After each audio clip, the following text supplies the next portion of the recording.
अस्सलाम वालेकुम friends, I am Zafar Ali.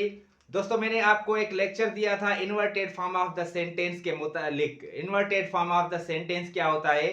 देखिए, सेंटेंस के होते हैं दो फॉर्म्स, एक होता है नेचुरल फॉर्म, दूसरा होता है इन्वर्टेड फॉर्म। नेचुरल फॉर्म मैंने आपको बताया था, जब भी आप सेंटेंस में पहले सब्जेक्ट इस्तेमाल करें और बाद में वर्ब इस्तेमाल करें तो उसको हम कहते हैं नेचुरल फॉर्म। इन्वर्टेड फॉर्म क्या होता है? हम सेंटेंस में पहले वर्ब इस्तेमाल करते हैं और उसके बाद सब्जेक्ट इस्तेमाल करते हैं। तो मैंने आपको बताया था, अगर एडवर्ब्स ऑफ फ्रीक्वेंसी आपने सेंटेंस के मिडिल में इस्तेमाल किए हैं तो उनको आप सेंटेंस के बिगिनिंग में इस्तेमाल करके उसको आप इन्वर्ट कर सकते हैं। आइए आज एक दूसरी स्ट्रक्चर सीखते हैं। Not only but also. Not only but also ये कंजक्शंस होते हैं और एक ही जुमले में इस्तेमाल होते हैं। इसका मतलब होता है उर्दू में ना सिर्फ बल्कि। ना सिर्फ बल्कि मतलब के दोनों। अब कैसे? मैंने यहाँ पे एक पॉइंट लिखी है, the sentence inverted form of the sentence के मुतालिक using not only at the beginning of the sentence. याद रखिए, अगर ये नॉट ओनली आपने सेंटेंस के मिडिल में इस्तेमाल किया है तो उसको आप सेंटेंस के बिगिनिंग में इस्तेमाल करके उस सेंटेंस को आप इन्वर्ट कर सकते हैं, इन्वर्टेड फॉर्म में लिख सकते हैं। देखिए, मैंने एक यहाँ पे सेंटेंस लिखा है, he is not only foolish but also obstinate. He is not only foolish but also obstinate. तो यहाँ पे देखे, ही ये जो हमारे सेंटेंस का है वो सब्जेक्ट है और इज जो है वर्ब है। तो ये सेंटेंस हमने लिखा है नेचुरल फॉर्म में, क्योंकि यहाँ पे पहले सब्जेक्ट है और उसके बाद में क्या है? वर्ब। अब इसको हमने इन्वर्टेड फॉर्म में कन्वर्ट करना है। इन्वर्टेड फॉर्म मैंने आपको समझाया क्या होता है कि सेंटेंस में पहले वर्ब आए और उसके बाद में सब्जेक्ट आए। तो हम क्या करेंगे? हमने ऊपर लिखा है using not only at the beginning of the sentence. तो हम क्या करेंगे? नॉट ओनली को सेंटेंस के बिगिनिंग में इस्तेमाल करेंगे। हमने लिखा नॉट ओनली। नॉट ओनली के बाद में हम क्या करेंगे? वर्ब लिखेंगे। वर्ब कौन सा है? इज। उसके बाद लिखेंगे सब्जेक्ट।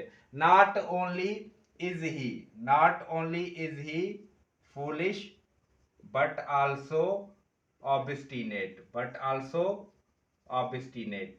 तो इसका मतलब क्या होगा सेंटेंस का?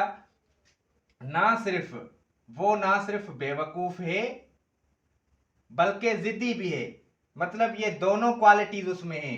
तो हमने देखो यहाँ पे ये नेचुरल फॉर्म को इन्वर्टेड फॉर्म में चेंज किया। ये नॉट ओनली सेंटेंस के बिगिनिंग में इस्तेमाल किया, उसके बाद में हमने इस्तेमाल किया है वर्ब और उसके बाद हमने इस्तेमाल किया सब्जेक्ट। इसका मतलब क्या होगा?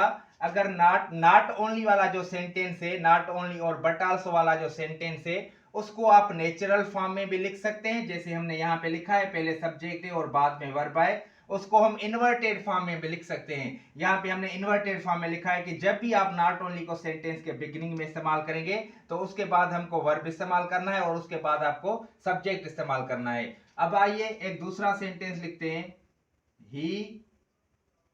ही not only wrote a letter, he not only wrote a letter but also called me, but also called me। he not only wrote a letter but also called me। तो ये not only और ये but also। उसने ना सिर्फ मुझे खत लिखा बल्कि कॉल भी की। तो देखिए, not only और उसके आगे हमने इस्तेमाल किया है सब्जेक्ट और wrote ये वर्ब है। वर्ब का सेकंड फॉर्म यानी कि सिंपल पास्ट टेंस है। तो इसको हम अब करेंगे इन्वर्टेड फॉर्म में तब्दील। तो क्या करेंगे? हमने सीखा है, हम इस्तेमाल करेंगे नॉट ओनली सेंटेंस के बिगिनिंग में। नॉट ओनली के बाद हमको हेल्पिंग वर्ब इस्तेमाल करना है। अब हेल्पिंग वर्ब कौन सा है? टेंस है सिंपल पास्ट, तो उसका हेल्पिंग वर्ब है डिड। नॉट ओनली डिड, उसके बाद सब्जेक्ट कौन सा है? ही। तो देखिए यहाँ पे ये वर्ब आ गया और उसके बाद हमने सब्जेक्ट इस्तेमाल किया। नॉट ओनली डिड ही, आपको पता है सिंपल पास्ट का टेंस जो होता है, अगर हेल्पिंग वर्ब सब्जेक्ट के आगे आए तो हम वर्ब का इस्तेमाल करते हैं फर्स्ट फॉर्म।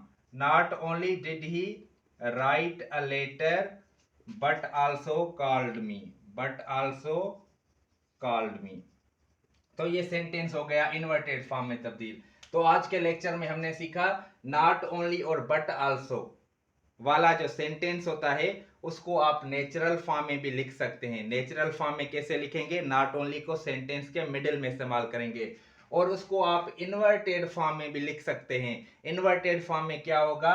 पहले नॉट ओनली इस्तेमाल करेंगे, सेंटेंस के बिगिनिंग में नॉट ओनली इस्तेमाल करेंगे, उसके बाद जो भी आगे जुमला लिखा हुआ है, सेंटेंस लिखा हुआ है, उसके टेंस के मुताबिक उसका हेल्पिंग वर्ब यूज करेंगे और सब्जेक्ट के मुताबिक। टेंस भी देखना है, सब्जेक्ट भी देखना है। तो आपको वो हेल्पिंग वर्ब इस्तेमाल करना है, उसके बाद आपको सब्जेक्ट इस्तेमाल करना है, तो आपका जो सेंटेंस है वो इन्वर्टेड फॉर्म में तब्दील हो जाएगा।